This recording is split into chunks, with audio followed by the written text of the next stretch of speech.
আপনাদেরও শান্তি বর্ষিত হোক। আশা করি সবাই ভালো আছেন। তো কোথায় ঠাকুরগাঁ আর কোথায় হবিগঞ্জ?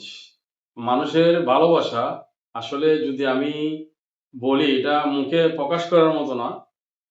এমন অনেক ভাই আছেন, আপনারা জানেন অনেক ভিডিওতে আমি বলার চেষ্টা করছি। অনেক ভাই আমার কথা শুনে তাদের ভালো লাগে। অনেক বিপদ থেকে ওনারা বেঁচে গেছেন। যার কারণে অনেকে বাংলাদেশে থেকে যখন কাতার গেছেন, আমি যখন কাতারে আছিলাম তখন অনেকে অনেক কিছু আমার জন্য নিয়ে আসতে বলছেন, আমার সাথে যোগাযোগ করার জন্য বলছেন। তো আমি আসলে ব্লেসড। তো যাই হোক, আমি ছুটিতে আসার পরে একটা ভাইয়ের ভিসা আমি করে দেই, ফ্রি ভিসা। জেনে বুঝে উনি কাতারে যাইতেছেন। উনি গিয়ে এখানে মোটরসাইকেলের অথবা কারের ড্রাইভিং লাইসেন্স নিবেন। তো উনার বাড়ি হলো ঠাকুরগাঁয়। তো উনি ইউটিউবে ভিডিও দেখে আমার সাথে যোগাযোগ যখন করেন, আমি উনাকে বলছি যে কাতারে কোনো কাজ নাই, আপনি কেন আসবেন?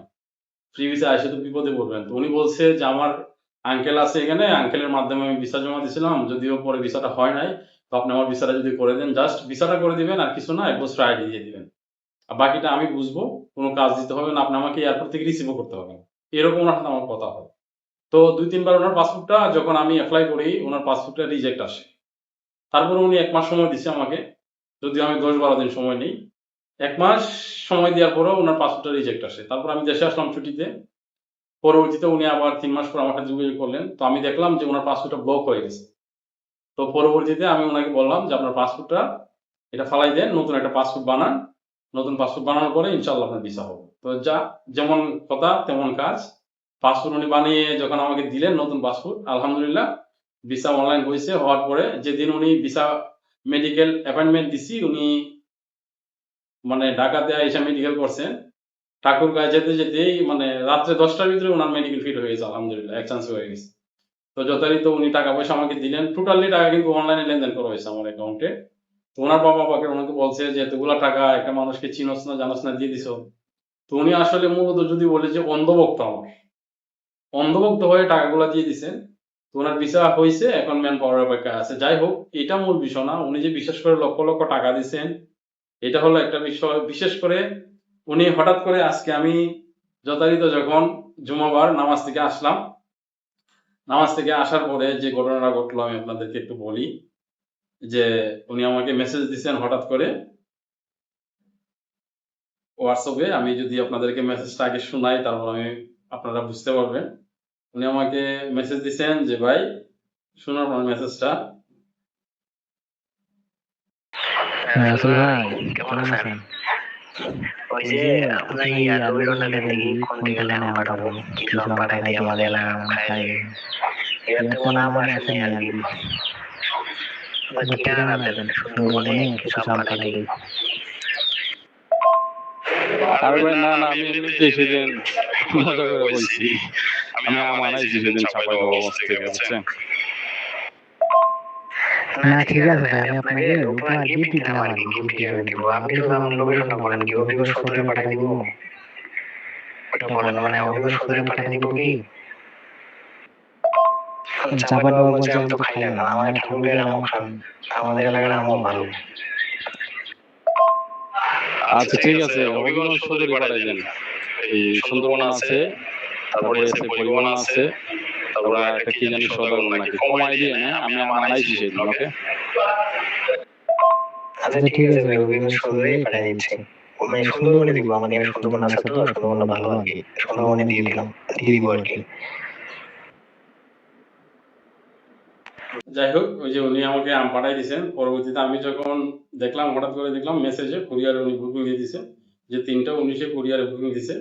আর এই যে ২টা ২৭-এ মেসেজ দিয়ে বলছিল। তো যাই হোক, মূল কথা হলো এইটা না। মূল কথা হলো আ মানুষ আমাকে যে এত বিশ্বাস করে, পাশাপাশি এত ভালোবেসে, এই যে উপহারই বলি এটা, কোথায় ঠাকুরগাঁ, কোথায় হবিগঞ্জ, উনি আমাকে ৫ কেজি দেক, ১ কেজি আমি দেক, ওটা উনি আমাকে ভালোবেসে দিছে। পছন্দ করে বিদায় দিছে। তো মূল কথা হলো অনলাইনে মানুষ কিন্তু অনেক প্রতারিত হইতেছে যেকোনো বিষয় নিয়ে। আর ভিসার বিষয় যদি বলি, এটা তো টোটালি দালালি। তো আমি মনে করি দালালও যদি ভালো দালাল হইতে পারেন, তাহলে এই ভালো দালালের কিন্তু সম্মান আছে। মূলত আমি ভিসা নিয়ে কোনো কাজ-টাজ করি না। যারা জেনে বুঝে ফ্রি ভিসায়, মানে নো ওয়ার্ক ভিসা, আমি কোনো কাজ দিতে পারবো না। কাতারে অনেকে যায় যে ওনার আত্মীয়-স্বজন আছে, কাজের ব্যবস্থা আছে কিন্তু ভিসা দিতে পারতেছে না। তো আমি ভিসার ব্যবস্থা করে দেই, প্রসেসিং করে দেই। পাশাপাশি অনেকে বাইক লাইসেন্স, ফুড ডেলিভারি করার জন্য অথবা গাড়ির লাইসেন্স ৫-৬ মাস টাকার পরে নিবে। ওর পরে ওনার অ্যাটেনশন আছে যে ওইখান থেকে যদি ইউরোপের কোনো ব্যবস্থা হইতে পারে, লোকজন যদি ওনার থাকে, ওই প্রসেসিং এ ওই উদ্দেশ্যে যদি কেউ যাইতে চায় তাহলে আমি ফ্রি ভিসা আমি আমার অনেকগুলা ভিডিওতে বলছি যে ফ্রি ভিসা আমি প্রসেসিং করি।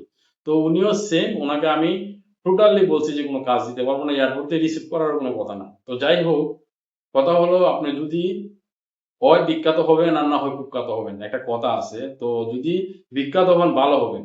আর ভিসার দালাল হলো ভালো দালাল হবেন, তাহলে ওইরকম মানুষের ভালোবাসা পাইবেন। তো উনাকে আমার অন্তর থেকে কৃতজ্ঞতা। যাই হোক, এরকম অনেক ঘটনা আছে। তো আমার হঠাৎ করে মনে হইলো যে এই ভাইটাকে নিয়ে একটা ভিডিও বানাই, আর কিছু না। এরকম অনেক ঘটনা আছে। আমাকে ফোন দিয়ে অনেক কান্নাকাটি করছে। অনেকে আমার ভিডিও দেখে মানে অনেক বিপদ থেকে বাইচা গেছে। তো যাই হোক, এটা মূল বিষয় না। মূল বিষয় হলো যারা কাতারে যেতে চান অবশ্যই কাজ শিখে, মিডল ইস্টের যেকোনো দেশে আপনারা কাজ শিখে দক্ষতা অর্জন করে যাওয়ার চিন্তা ভাবনা করবেন। আর আপনাকে উনার নাম প্রকাশ নাই করলাম, উনাকে সামনে না আনলাম। উনি হয়তো আমার ভিডিও দেখবেন। উনাকে মন থেকে আমার ধন্যবাদ আর ভালোবাসা রইলো। আশা করি ২-১ দিনের ভিতরে আম আসবে। আসলে পরে আম খাবো। আসুক না আসুক এটা বড় কথা না। উনি যে ভালোবেসে আমাকে এই উপহারটা পাঠাইছেন এটাই অনেক কিছু। তো যাই হোক, আসলে আমার কাছে ভালো লাগতেছে বিষয়টা। তো আমি আপনাদের কাছে সবসময় দোয়া চাই, ভালোবাসা চাই। আমি যেন কাতারের অথেন্টিক বিষয় এবং সঠিক তথ্য আপনাদেরকে দিয়ে হেল্প করতে পারি। এবং যারা কাজ পান না, আমার এই গ্রুপটাতে এড হয়ে থাকবেন। কাতার রাসেল ওয়ার্ক হেল্প। ওইখানে অনেক কাজের ব্যবস্থা আমি করে দিই বা বিভিন্ন গ্রুপের কাজের যে ইনফরমেশন ওই তথ্যটা এখানে দিয়ে দিই। আপনারা ওইখানে এড হবেন। যদি স্ক্যান না করতে পারেন আমাকে হোয়াটসঅ্যাপে নোট দেন, ডেসক্রিপশনে আমার নাম্বার থাকে। আর যারা ফেসবুকে ভিডিও দেখতেছেন আমাকে ইনবক্স কইরেন যদি এড না হইতে পারেন গ্রুপে। টিকটকে যারা দেখেন তারাও আমাকে কইরেন, মেসেজ দিয়েন। আর যারা ইউটিউবে দেখতেছেন আপনারা তো ডেসক্রিপশনে আমার নাম্বার দেয়াই আছে। হোয়াটসঅ্যাপে নোট দেন ইনশাআল্লাহ। আমি গ্রুপে এড করে দিব। তো সবাই ভালো থাকেন, সুস্থ থাকেন। আল্লাহ হাফেজ।